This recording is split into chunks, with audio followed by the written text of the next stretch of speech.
করার কিছু তো নাই। আসিফ নজরুল 7 মাসে এখন পর্যন্ত এই বিডিআরের যে নিরীহ জওয়ানগুলো যারা সব সত্য কথা সত্য সাক্ষী দিয়েছিল তাদেরকে আসামি বানিয়ে শেখ হাসিনা জেলখানায় রেখেছে, তাদেরকে এখনো আসিফ নজরুল জেলখানায় রাখলো। তাদেরকে জেলখানায় রাখার জন্য আসিফ নজরুল যত ধরনের ষড়যন্ত্র আছে সব কিছুই করছে। আমরা সেই 5 তারিখের পরের এই পর্যন্ত মোট 4টা শুনানি হলো।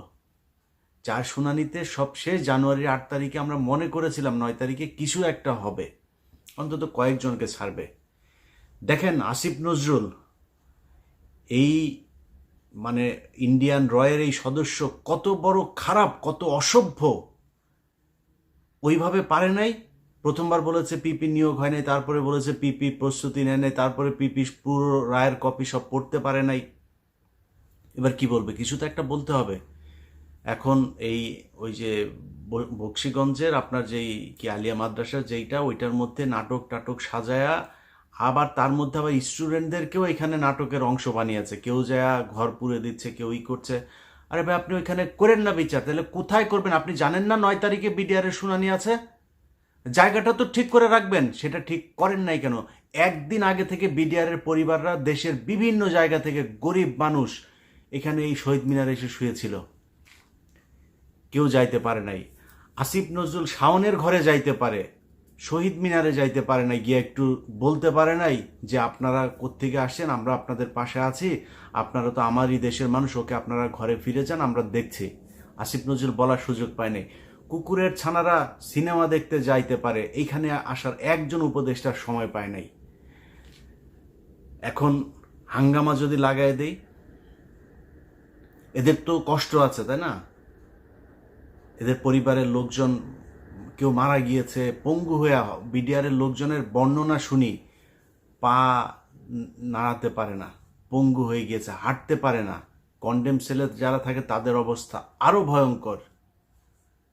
তাইলে এখনো কারারক্ষী জেলখানার ভেতরে এখনো পর্যন্ত আপনার এই আওয়ামী লীগের ছাত্রলীগের এই নেত্রী টেত্রী তারা এখন পর্যন্ত বিভিন্ন গুরুত্বপূর্ণ দায়িত্বে আছে। তারা হাসপাতালে এই কারাগারের ভেতরে নানান ধরনের এই দিয়ে আপনার কি বলে আওয়ামী লীগের লোকজনকে সুবিধা দিয়ে, যারা শেখ হাসিনার সময় জেলখানায় গিয়েছে, এই কি বলে আইসিটি অ্যাক্টে যারা মামলাতে গিয়েছে, তাদের উপরে নির্যাতন চলছে, তাদেরকে নানান সুযোগ সুবিধা দেওয়া হচ্ছে না। আর আওয়ামী লীগে যারা যাচ্ছে তাদেরকে সব ধরনের বাসার থেকে খাবার টাবার সব কিছু চলছে। এইভাবে এখনো পর্যন্ত জেলখানা চলছে। তো এই মানুষগুলোর পরিবারের তো কষ্ট আছে, তাই না? এদের তো দেয়ালে পিঠ থেকে গিয়েছে। তাদের জন্য 9 তারিখে এইভাবে ধোকা দিল আসিফ নজরুল। তো 9 তারিখে আপনি আলিয়া মাদ্রাসার এখানে করবেন না, বকশীগঞ্জে করবেন না, কোথায় করবেন? কোনো একটা জায়গায় আপনি আগে থেকে সেটা ঠিক করে রাখা উচিত ছিল, করেন নাই। পরশু দিনের ঘটনা বলি আপনাদেরকে, বিডিআর হত্যাকাণ্ড নিয়ে একটা কমিশন তৈরি করা হয়েছে না? এই পর্যন্ত আরও একটা কমিশন আছে, কিন্তু গুম কমিশন। গুম কমিশনের যেসব চেয়ারম্যান তাকে হচ্ছে আপনার অ্যাপিলেট ডিভিশনের আপনার বিচারকের দেওয়া হয়েছে, পদমর্যাদা দেওয়া হয়েছে, আর সদস্যদেরকে হাইকোর্ট ডিভিশনের এই বিভাগের আপনার বিচারকের পদমর্যাদা দেওয়া হয়েছে। এখন পরশু দিনের মিটিংয়ে এই যে সদস্য যে কজন ছিল, সেখানে এই মেজর জেনারেল ফজলুর রহমান সাহেবও ছিলেন। ফজলুর রহমান সাহেব ওই দিনের মিটিংয়ে নাকি খুবই চুপচাপ ছিলেন, তিনি কোনো কথা বলেন নাই। জানি না কেন কথা বলেন নাই। সদস্যরা সবাই দাবি করেছে তাদেরকে যেন ওই মর্যাদাটা দেয়া হয়। সেখানে বিশেষ করে স্বরাষ্ট্র সচিব, আরও কয়েকজন আমলা ছিল, তাদেরকে বলেছেন যে না, আপনাদের এত পদমর্যাদা লাগবে কেন, আপনারা কাজ শুরু করেন। পদমর্যাদা এই জন্যেই লাগবে, তারা চাইলেই একজনের বিরুদ্ধে সমন জারি করতে পারবে, তারা চাইলেই একজনকে জিজ্ঞাসাবাদ করতে, চাইলে একজনকে আটক করার এই আদেশ দিতে পারবে। এই জন্য লাগবে, তাদের গাড়ি থাকবে, তাদের সিকিউরিটি থাকবে, তাদের সাথে গানম্যান থাকবে, এই জন্য তাদেরকে ওই পদমর্যাদা দিতে হবে। এটা দিতে চাচ্ছে না। আপনাদের নিশ্চয়ই মনে আছে, এই বিডিআর হত্যাকাণ্ড নিয়ে কমিশনই করতে চাচ্ছিল না। এখন কমিশন করে নানানভাবে এটার মধ্যে একটা বাধা সৃষ্টি করে কোনোভাবে যাতে এটাকে ঠেকানো যায়, এখানে তো 1-2 টাকার খেলা না তো, পুরো দেশ, ইন্ডিয়া একদম রাষ্ট্রীয়ভাবে এটার বিরুদ্ধে। আর আসিফ নজরুল কাদের প্রোডাক্ট, সেই প্রথম আলো, ডেইলি স্টারের, সেগুলো তো আমরা সবাই জানি। এগুলো এখন করা হচ্ছে নানানভাবে, বিডিআরের সাংবাদিক বিভিন্ন মিডিয়ার মাধ্যমে এই বিডিআর হত্যাকাণ্ড নিয়ে একটা ধূম্রজাল তৈরি করার পায়তারা করা হচ্ছে। তো এইভাবে আসিফ নজরুল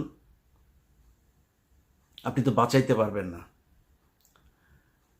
বিডিআরের হত্যাকাণ্ড নিয়ে যত অডিও রেকর্ড, যত কাগজপত্র, যত ফাইল যা যা আছে, কমিশনের কাছে যা নাই ওইটা আমার কাছে আছে। এখান থেকে বাঁচতে পারবেন না। তো আমি কাজ করছি, দিন রাত খাটছি বিডিআরের এই ফাইল নিয়ে। এক এক ফোন রেকর্ড, সেই 25 তারিখের, 26 তারিখের, 27 তারিখের এক এক ফোন রেকর্ড 1.5 ঘন্টা 2 ঘন্টা করে শুনছি, সারা দিন রাত এগুলো শুনছি, শুনে শুনে লিখছি।